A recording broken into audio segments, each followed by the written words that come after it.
Hi, welcome to Ray's Toolbox. Did you see the video on how I made this plaque award for my son? I went a step further with it. Today I'm going to show you how I put that plaque, turned it into a globe. Let me show you how I made this. I haven't turned anything on the lathe since I was in high school, so just to be safe, I thought I'd make a couple of these globes and an extra plaque, just in case I didn't get the globe made in time. Turns out it's a good thing I did. The day I was going to finish them, they both flew off of the lathe. So I did have something to give them. Since then I've had a chance to get back to the lathe and finish these things up.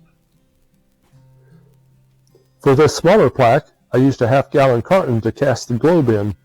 I used hot glue to fasten the plaque into the bottom of the carton, otherwise it would float up when I poured the casting. I tried to center it as best I could on the bottom. It only takes the hot glue a few moments to set up. A note of caution here, do not seal the bottom of your plaque if you need to fasten anything to the bottom later. This piece flew off the lathe at the glue joint from the sealed area, so live and learn.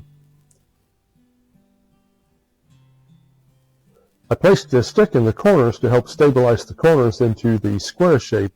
The corners will get taken off into a cylinder shape on the lathe anyway, so kind of a win-win. Then I glued a brace across the corners to keep everything square while casting the epoxy. The larger plaque was a bit more of a challenge.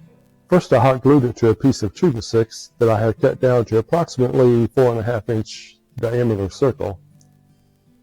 I glued the plaque off center slightly, paying attention to the sides of the plaque. It was favoring one side some. I wanted to get it correct for that ahead of time. To make the mold, I used a flexible cutting board. It was strong enough to maintain a shape and flexible enough to form it around the block at the bottom. It was also thick enough to accept or withstand the hot glue. If you try this, use the hot glue, not the lower temperature type. I know it goes without being said, but be careful, it is hot. Now I have both of the molds ready for the pour. After mixing the deep pour epoxy, I placed it in the vacuum chamber to get some of the mixed air bubbles out before I pour it into the molds. I know I need a larger vacuum pump for this size chamber, but it was worth a try. I did get some bubbles out. I'd already planned on using the pressure pot anyway. The pressure pot will compress the tiny air bubbles to almost a microscopic size, making them virtually invisible. Neat trick for epoxy. Before I put the molds in the pressure pot, I took a 5-gallon bucket, cut the top down to size, and put a plastic bag inside of it.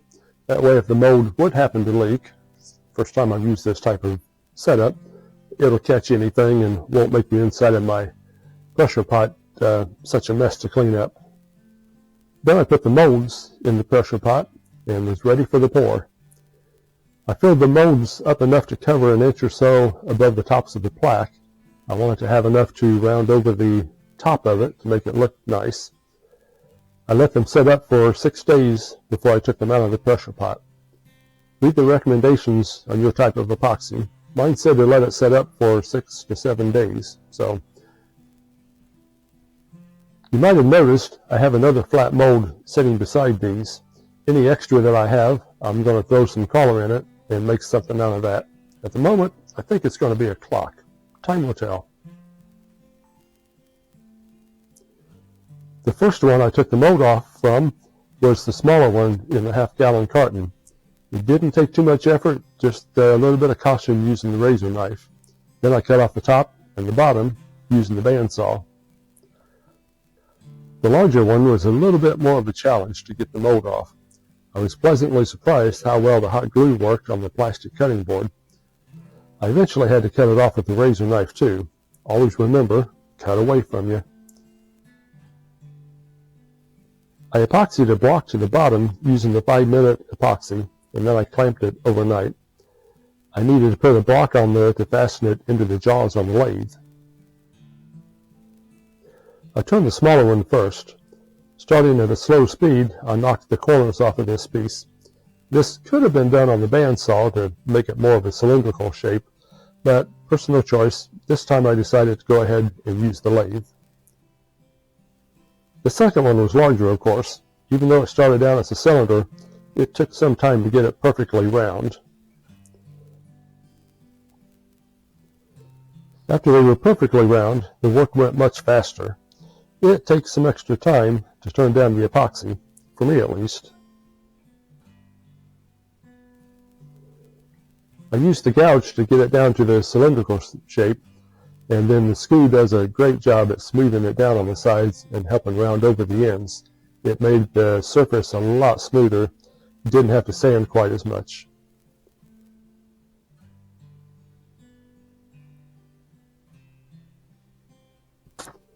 I just got the sides finished on the taller one, getting ready to round over the end, and it decided to take flight. Good reminder, keep your safety gear on. I had to glue on a new piece and start again. I was able to get it fairly close to the original on center. It didn't wobble a whole lot. After the end was rounded, you couldn't really tell the difference on where the offset was. After everything was the shape that I wanted, I started to sand it down. I started with 80 grit. In hindsight, I probably should have started a few grits higher. I worked my way up through the finer grits, stopping at 800. This helped give the final look a lot clearer finish. When everything was sanded down the way that I wanted, I took the screw to cut it almost off. I used a handsaw to do the final cut. With it sanded this smooth, I did not want to take a chance on it rolling across the garage floor again. Then I sanded the bottom smooth on the sander and stained the bottom with ebony stain. That way it matched the inside of it. I let the stain dry overnight before I went on to the next step.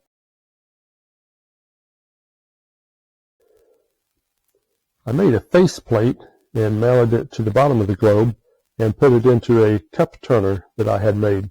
It turns at 5 to 6 revolutions per minute, slow enough the epoxy won't fly off, and fast enough that the epoxy won't drip off or run around while getting it off center. It helped the epoxy give a smooth, thick, and even finish. I'll make a video in the future showing you how I made that turner.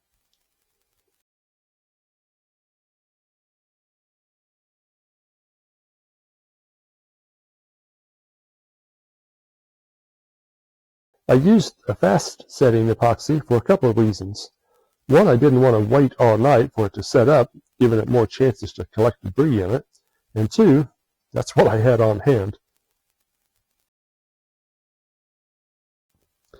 After applying the epoxy, I used a small torch to pop the small bubbles that get incorporated into it during the mixing process. I like how this turned out. It's kind of a cool gift. You can put whatever you want to on the inside of it if you decide to make one. If you do, hey, send me a picture of it. I'd like to see it.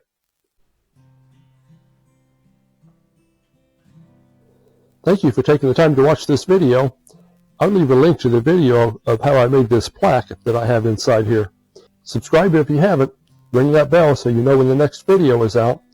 Plus, it also helps in the algorithm. See you on the next video. Bye.